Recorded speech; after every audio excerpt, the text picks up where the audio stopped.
Your Honors, this is not the republic envisioned by the Constitution.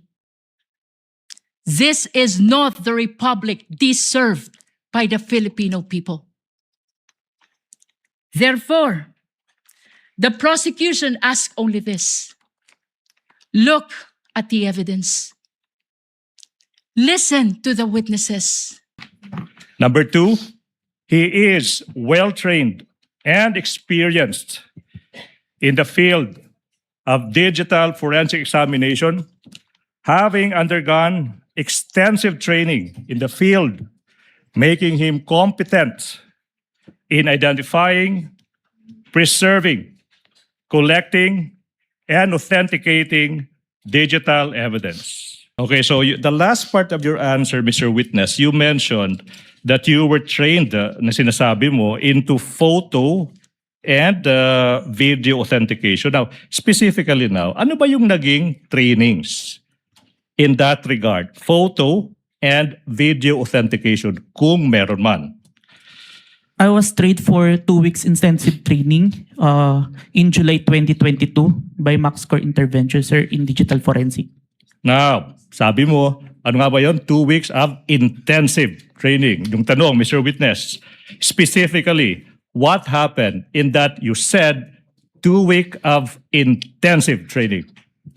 I was trained to perform digital forensics examination, sir.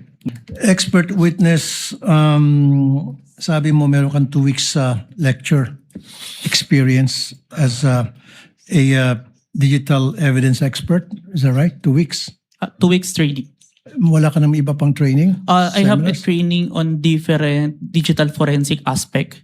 Dito sa abroad meron? Meron po, pero yung specific sa photo and video authentication, yun po yung 2 weeks. So all in all total you have 2 years experience plus 2 weeks lecture lang pagdating sa authentication ng forensic evidence For the photo and video, sir. for the photo and video, which ito yung pinag-usapan natin ngayon. Yes. Question is to the witness.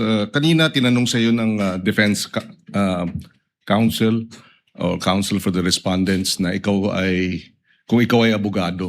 Ang sagot mo hindi. Yes, sir. Ikaw ba degree holder? Yes, Your Honor. Ano ang degree? Bachelor of Science in Accountancy, Bachelor of Science in Accounting Technology, and I'm a certified public accountant, sir. So you're a certified public accountant. Yes, sir. Kahapon, tinanong ko sa iyo yung training. No? Kasi nabanggit mo, nagkaroon ka ng mga training. Ang nabanggit mo kahapon, 2 weeks ng training. Yes, sir. Pero on what matter? Only on photo and video authentication, sir. Okay. Meron pa bang ibang training na ikaw ay you went through bilang expert or competent witness sa usapin ng digital technology, cybersecurity, online training? Meron ba? Yes, Your Honor. Anong mga ito? I mentioned that I have a training in Certified Computer Hacking Forensic Investigator. I have a training in Computer Forensic, Mobile Forensic, and Photo and Video Authentication training. I have also training in Cybercrime Investigation.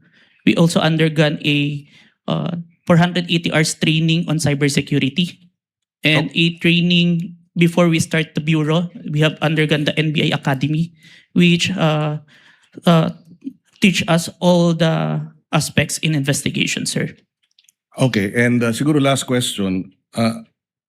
Ang training na ito, puro local ba o meron ding training sa ibang bansa? I have an international, sir, recently. Ano yan? It's a training in Strasbourg. Okay. The name of the training is...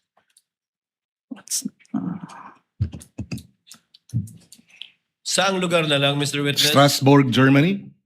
France? Strasbourg, France, sir. Oh. It's a 5 days training, sir.